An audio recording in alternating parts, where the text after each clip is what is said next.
Então, olá a todos, estamos de novo no Inquietações e hoje temos connosco o Wagner Frota, que nos vem falar de xamanismo e falar da sua experiência no caminho do xamanismo.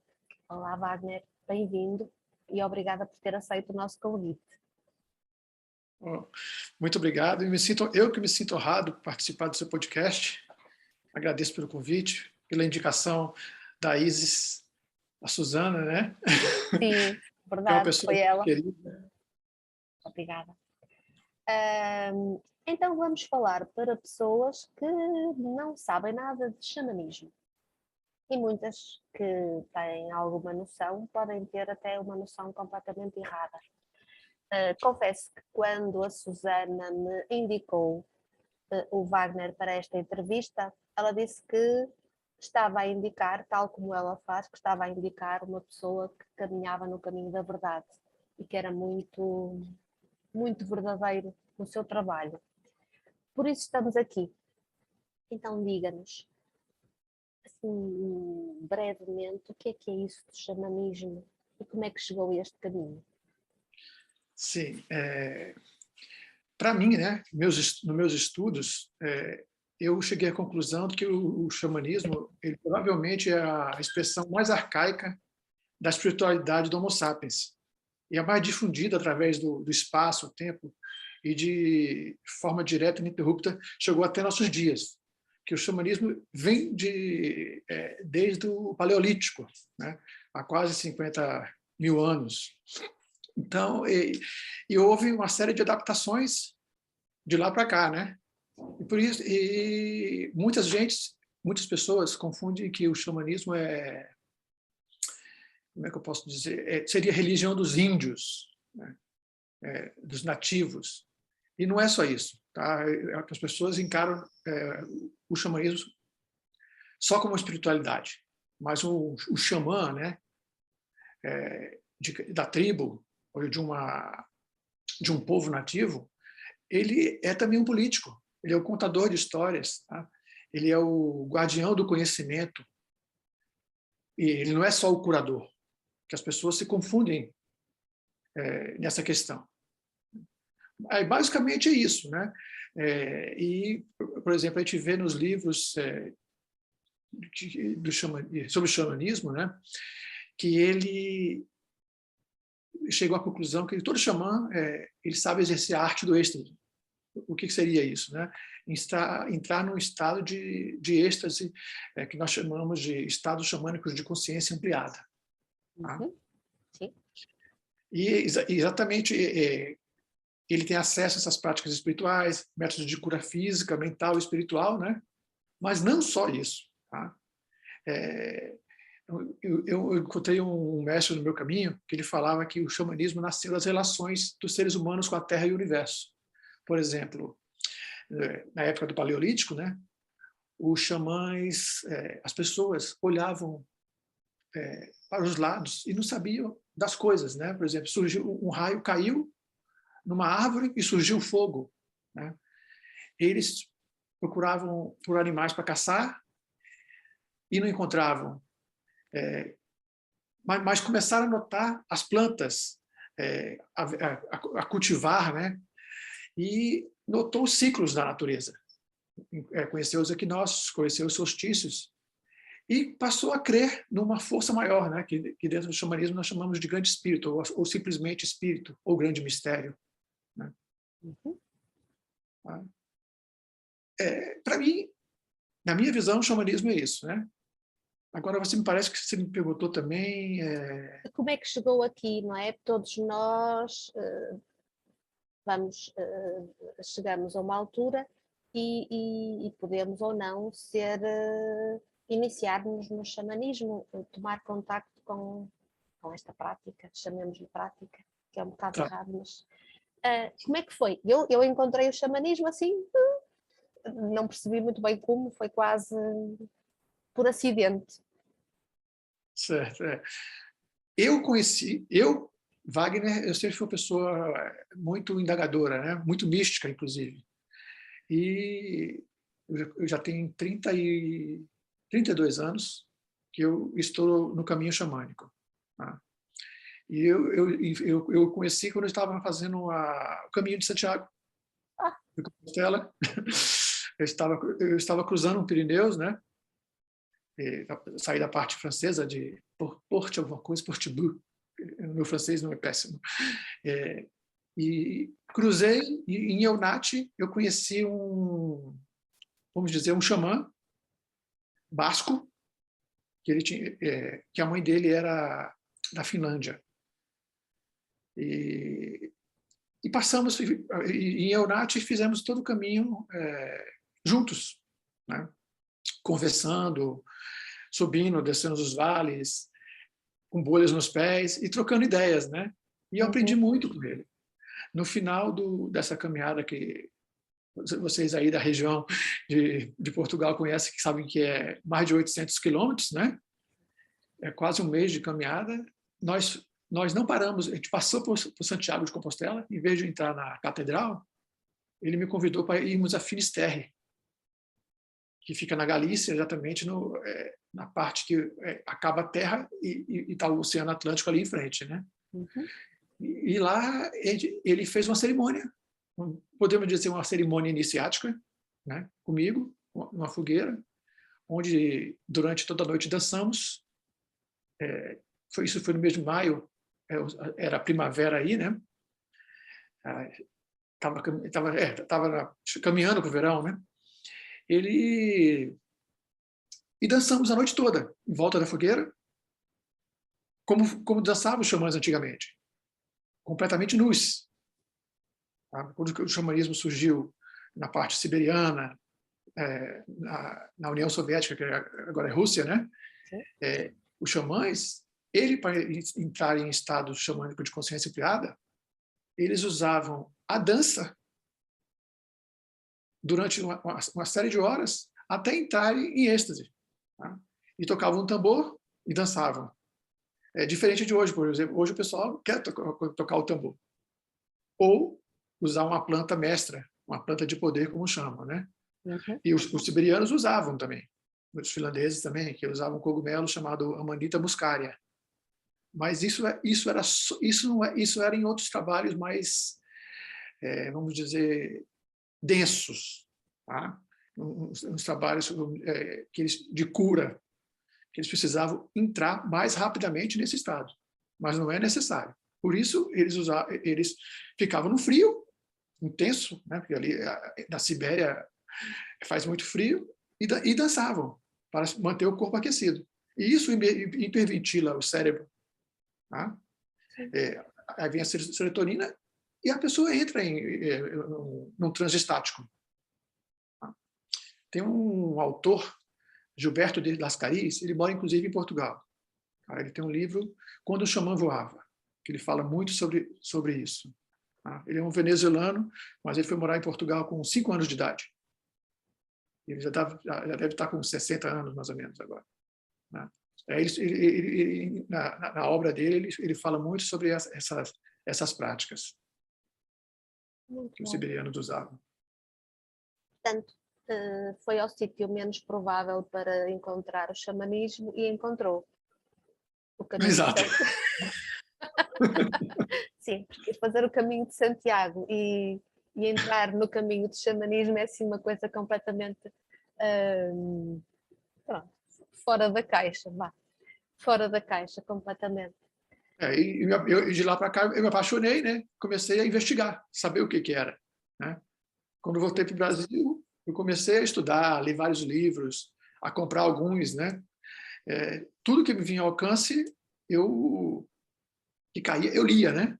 Sim. Sempre, como eu falei no início, sempre fui muito questionador, muito indagador, então, e curioso. Mas nessa época, eu fazia parte da Ordem Rosa Cruz. Estudava, ou seja, já tinha eu tinha uma atração pelo misticismo, né? Sim. Mas o xamanismo, com Don Chabi, que é esse xamã que eu falei, basco, né? Ele me ensinou que o xamanismo é um caminho de vida. Né? Que faz a pessoa a reconhecer a Mãe Terra, né? A Gaia, como a nossa mãe. Entendeu? E passar a respeitar a todos os seres que vivem aqui. Por isso que o xamanismo principalmente, me ensinou. Sim, eu E, também sei. e como falei, ele sobreviveu até os dias de hoje. Tem mudanças, tá? Nesses 50 mil anos que eu falei, tem muitas mudanças de lá para cá. Não é tanto que eu falei o livro do Lascaris falava quando o xamã voava, que realmente as pessoas que viviam o xamã realmente voando. Hoje em dia a gente não pode dizer que existe, vamos dizer, 100% um xamã, tá? Comparando as épocas, né? Sim. Tem uma pessoa que hoje é intitulada como xamã, é reconhecida pela sua comunidade. Porque a pessoa, para ser um xamã, ela tem que ser reconhecida por sua comunidade, pela sua aldeia. Tá? Não é um diploma, não é Não, uma não é de... formação. Exatamente. Sim. Você pode ter uma formação pode até fazer uma formação para se conhecer, né? Para ter acesso às técnicas. Mas você não vai sair de lá com um cocar de pena na cabeça, com roupa de índio, dizendo que é um xamã. É completamente diferente. Hoje a gente fala de esses workshops que as pessoas saem de lá como se fosse um fast food, né? Então, elas... Não é assim. O Lascaris, inclusive, fala que xamãs de plástico, as pessoas que saem desses workshops, tá? E começam a dizer, sou xamã, sou xamã, sou xamã. Não é isso. Tá? Tem que vivenciar. É um caminho muito difícil, não é um caminho fácil. Tá? A gente aprende muito, a gente trabalha com o nosso ser interior. A gente olha o abismo, como diz Nietzsche, né? E o abismo olha de volta. A gente tem que trabalhar nossas sombras. E xamanismo não é uma coisa nem boa nem má. Porque o pessoal fica dizendo, o curandeiro, o curandeiro. Também tem o lado feiticeiro. Tá? Vamos dizer, o xamã em si é a profissão xamã. O que ele vai fazer é de acordo com, vamos dizer, o cliente dele, se é uma pessoa ou se é a comunidade que está pedindo, é o que ele vai realizar. Por exemplo, se ele vai ter que curar uma criança, né? Tem uma criança numa tribo que ela perdeu a alma, como nós chamamos. Ela está apática, está doente. Aí ela perdeu a alma. Aí ele vai investigar o que aconteceu com aquela criança para trazer a sua alma de volta. Tá?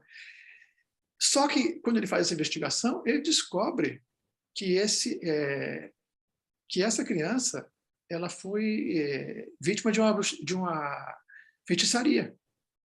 Tá? Que um outro xamã, para curar uma criança na tribo dele, usou essa. Uhum. Então, existe essa ambiguidade no xamanismo. Tá? E muitas pessoas, o pessoal nega isso. Não é. Não se deve negar. A gente, na verdade, a gente vive em equilíbrio. Você manter sua saúde, você não pode nem estar muito alegre, nem muito triste. Então, vamos manter tudo em equilíbrio. Tá? Senão, a pessoa fica bipolar, um ou outro, né? Sim, anda em picos. Sim. Maníaco-depressivo, que alguns chamam, né? Pelo que eu percebi, né, nessa sua vontade de estudar, nesse estudo, em todo este caminho que tem feito, escreveu alguns livros, não é? Sim. Agora vamos imaginar que quem não entende nada de xamanismo e quer começar, qual deles é que iria recomendar? Olha, os meus livros em si, eles trabalham, eu falo, os meus dois primeiros livros, que é o Caminhando com os Ventos e o Xamanismo Visceral, é uma autobiografia minha, tá? Que narra os meus primeiros passos no xamanismo. Inclusive, inconscientemente, eu já tive contato em criança. Eu só fui ver descobri anos mais tarde, 30 anos depois que eu tinha descoberto. Porque quando eu era criança, eu já conversava com as árvores. E elas me respondiam de volta. Então, isso, dentro do xamanismo, é normal, né? O xamã, por exemplo, quando a pessoa é convidada para trilhar o caminho xamânico, são os espíritos que vêm a ela e as convocam. Tá? Através de sonho, ou realmente aparece, dependendo do dom de cada um. Não é a pessoa que você chama. Não é bem assim. Né? Agora, por exemplo, o primeiro livro, que é um livro de um neo-xamânico, né? Que é o Michael Hanner. Ele é um livro que ele fala das experiências dele aqui na América do Sul, e ele terminou criando um instituto nos Estados Unidos, tá? que abriu porta para o xamanismo que nós vimos hoje, esse neo-xamanismo. Tá? Que, por exemplo, você entrar em estado de xamânico de consciência, você criou um método que é só tocando o tambor.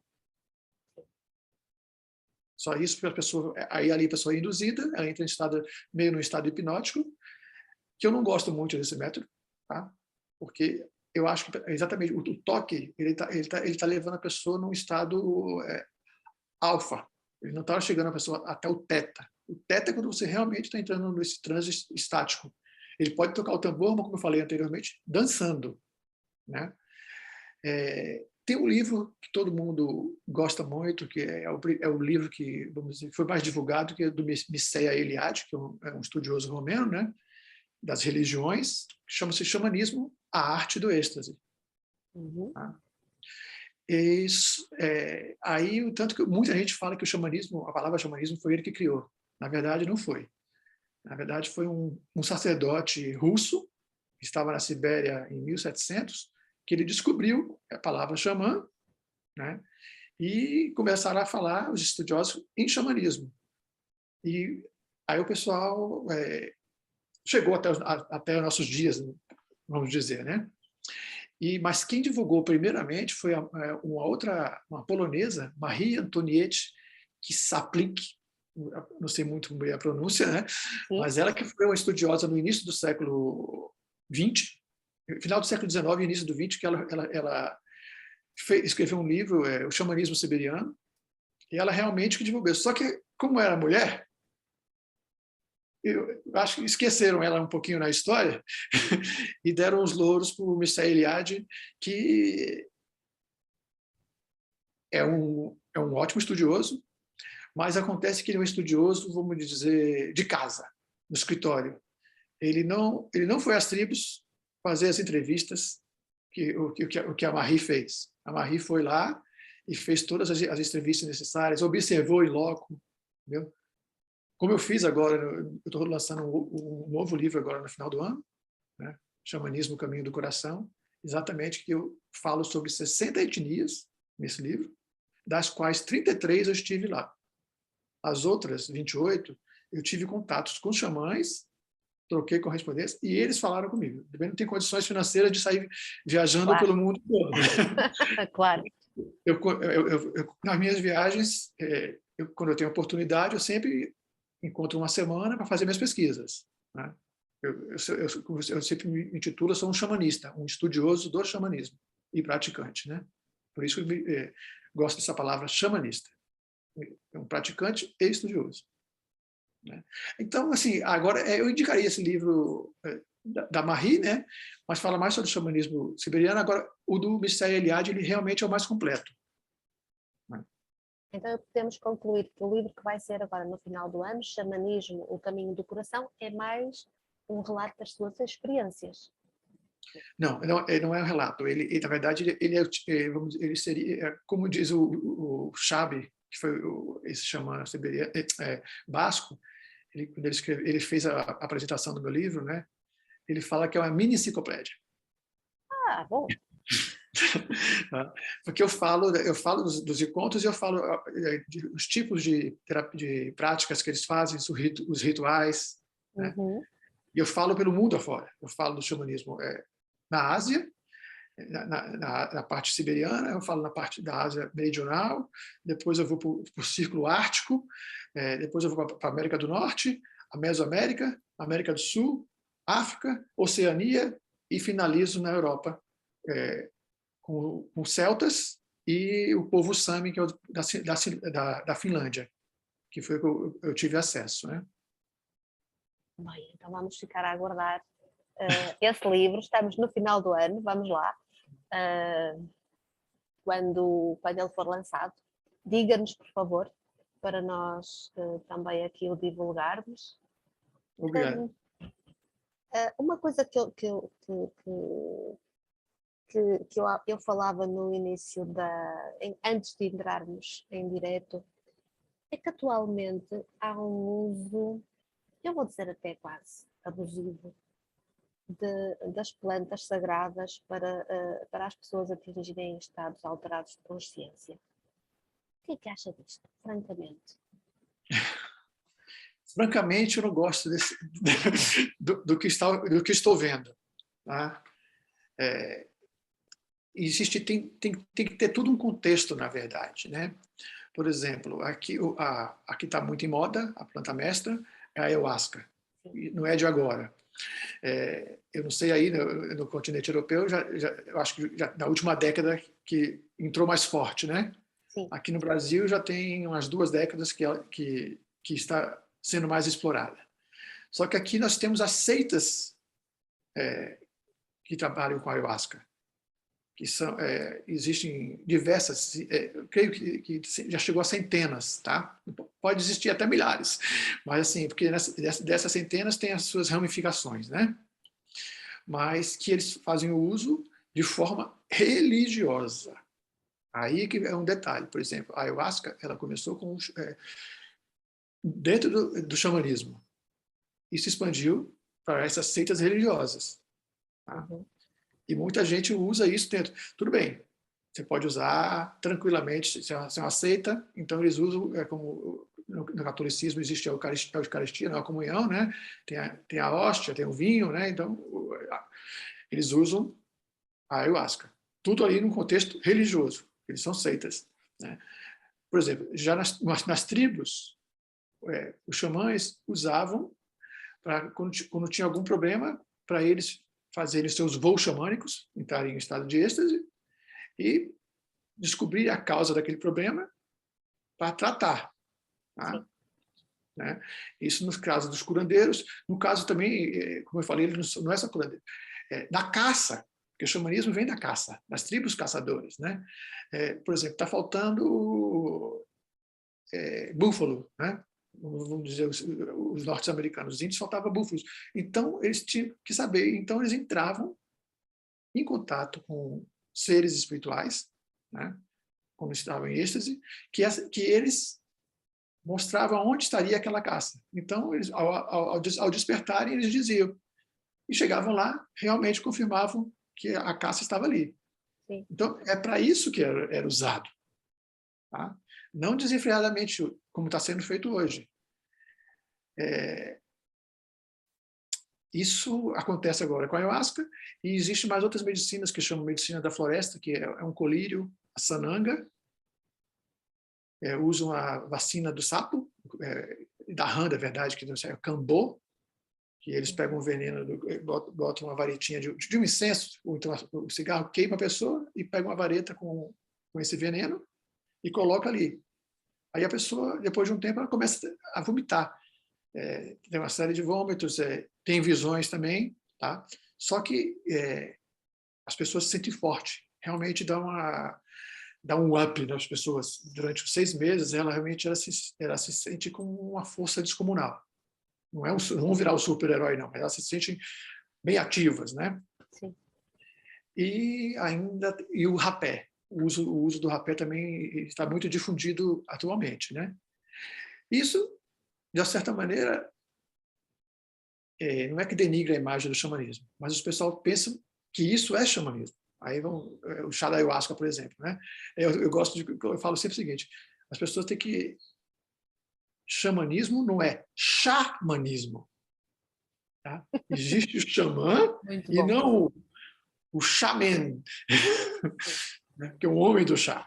É diferente, mas muita gente considera que essas pessoas são xamãs. Tá? Nas seitas, por exemplo, religiosas, tem os padrinhos dentro delas, né? Mas tudo ali, como eu falei, é um contexto religioso. Tem todo o meu respeito a eles por usarem dessa maneira. Como a igreja nativa norte-americana, ela usa o peyote em suas cerimônias dentro da sauna. Tá? Só que, por exemplo, agora aqui no Brasil, todo mundo, se eu for fazer um workshop, por exemplo, uma vivência, a primeira coisa que eu mando lá, toda a programação, mesmo assim as perguntas, vai ter o chá? Vai ter o daime? Vai ter o ayahuasca? Aí disse, não, eu não trabalho nisso. Eu até trabalho com ayahuasca. Eu tenho trabalhos com as pessoas estão com depressão, que eu utilizo a ayahuasca para ajudar a curar a pessoa. Só que ela não vai sair tomar um copo. Ela vai tomar, são doses homeopáticas. Tá? No máximo, ela vai tomar uma colher de café, no máximo. Não vai tomar nada disso. Não é nada para ela. É só para ter um pouco, vamos dizer, de serotonina. Né? É O uma objetivo medicação. é cura, o objetivo não é viajar, não é uma forma de atingir estados alterados de consciência. Porque isso faz-se com um tambor e, segundo o Wagner, a dançar também. Exato. Você pode usar, as pessoas usam, o que eu vejo hoje, as pessoas estão usando as plantas de poderes, as plantas mestras, como eu chamo, como muleta, porque ela é um acesso mais rápido, é uma via, aí a pessoa realmente, ela chega no estado, mas, ou seja, as pessoas não querem se esforçar, e não é assim. O pessoal pensa que, por isso que eu falo xamanismo fast food, não é. Tá? Eu tenho 32 anos, né, nesse caminho, e eu não me considero xamã, apesar de que algumas pessoas da minha sociedade me considerarem. Não, porque eu continuo aprendendo, cada dia eu aprendo mais. Tá? Então, e a pessoa que exerce, que tem um trabalho, vamos dizer, um trabalho de líder espiritual dentro do xamanismo, ela tem que ter, antes de tudo, responsabilidade. Tá?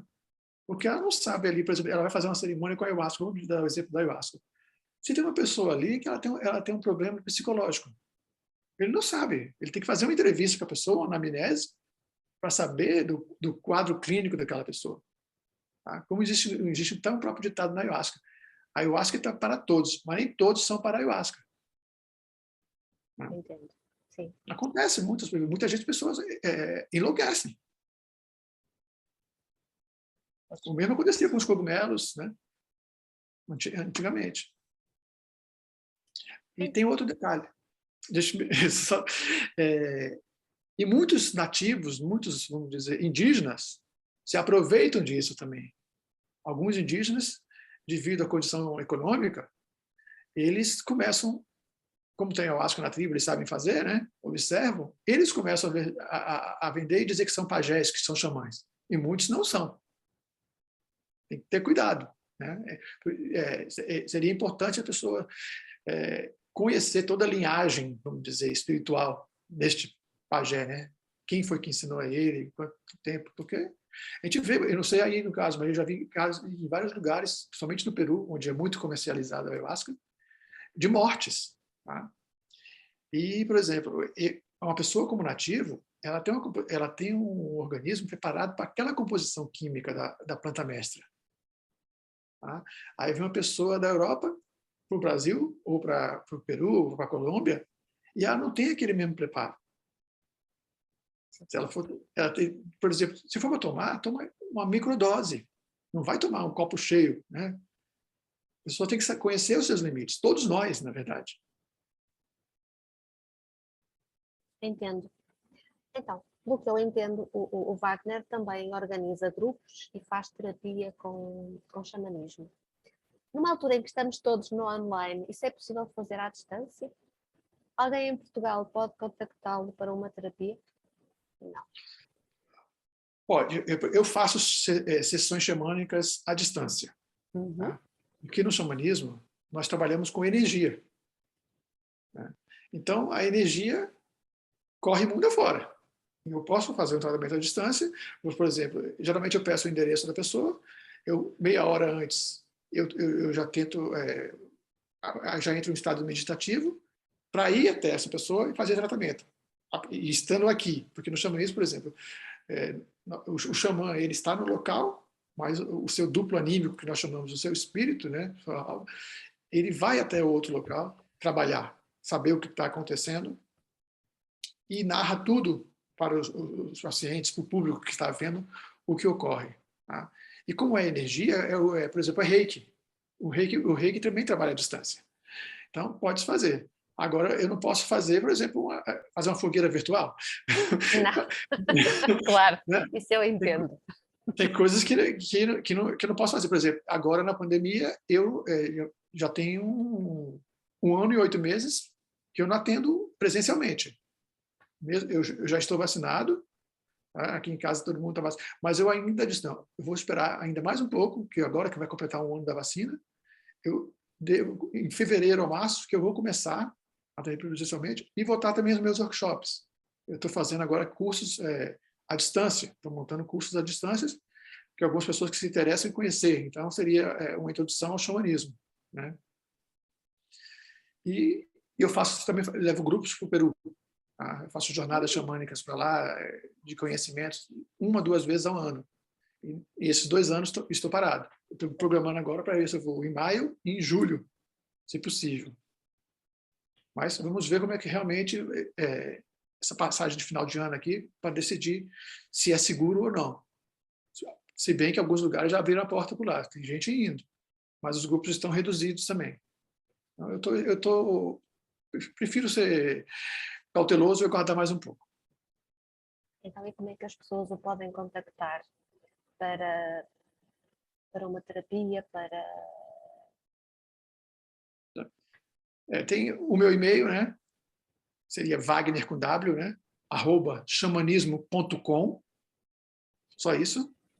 Ou entrar no meu site, que é xamanismo.com, e lá tem link para os meus e-mails, aí fala das sessões xamânicas, fala inclusive da viagem que eu organizo e dos workshops que eu organizo também, e tem a série de artigos meu no site, no website, né?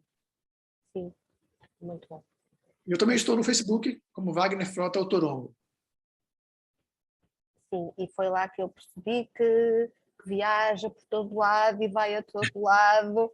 De facto, não é um chama de estar no escritório, não. É um chama, é um estudioso no local, por onde vai passando e vai contactando. Então, qual seria o seu conselho, a sua sugestão para alguém que queira começar a conhecer e a conhecer xamanismo, para entrar neste caminho? Onde é que as pessoas começam? Olha, como eu falei, pesquisando, né? Entra na internet, o meu site, puxar a brasinha para mim, né? O meu site tem textos introdutórios, tem textos mais profundos também, né? Procurar ler alguns livros. Agora, o mais importante de tudo, é manter contato com a Mãe Natureza. Isto é o mais importante, tá? Vai para um lugar da natureza, tira os sapatos, se desliga do urbano, né? Abraça uma árvore e, quando abraçar essa árvore, pede para ela tirar, vamos dizer, qualquer energia negativa que você esteja. E, ao sentir que ela te deixou um pouco mais leve, você deixa lá uma oferenda, um tabaco, um pouco de fubá, né?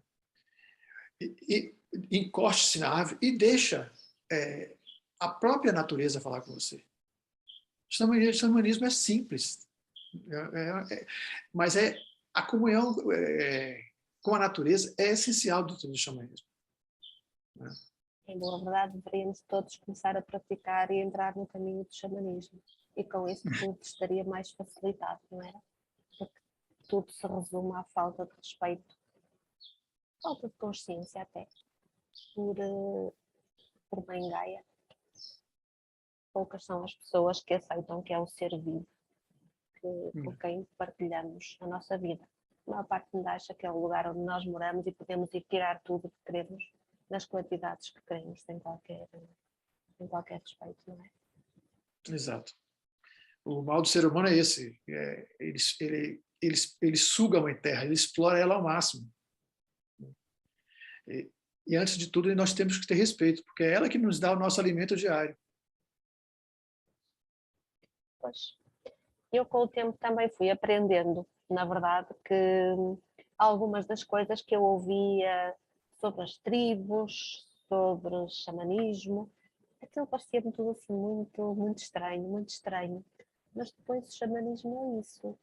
É estranho e depois entranha, não é? Como se costuma dizer. E tudo aquilo faz sentido e aquilo é realmente uma forma de viver diferente, em comunhão com todos os seres, em respeito com todos os seres. Exato. Como eu falo, é um caminho de vida, né? É uma filosofia de vida. Muito bem, vamos ficar a aguardar o livro. Ok. Vamos deixar aqui o site, portanto é xamanismo.com, onde podem encontrar vários textos fantásticos que o Wagner Frota tem lá. Eu já lá fui espreitar. Tem lá as várias terapias que ele faz, muito interessantes, e portanto podem fazê-las à distância. A energia não tem limite, não há tempo, não há espaço, portanto a energia viaja por todo lado. Exato. E foi um prazer tê-lo aqui connosco. Gostava de conversarmos mais vezes sobre, até depois do lançamento do seu livro, se achar bem, voltarmos a Ok. este tema. E eu agradeço ter estado aqui connosco e ter aceito o convite. Não, obrigado. Eu que fiquei muito honrado com o convite. Então, até breve. E Até. nós, até à próxima semana, no Inquietações, o podcast, porque há sempre alguma coisa que está para acontecer.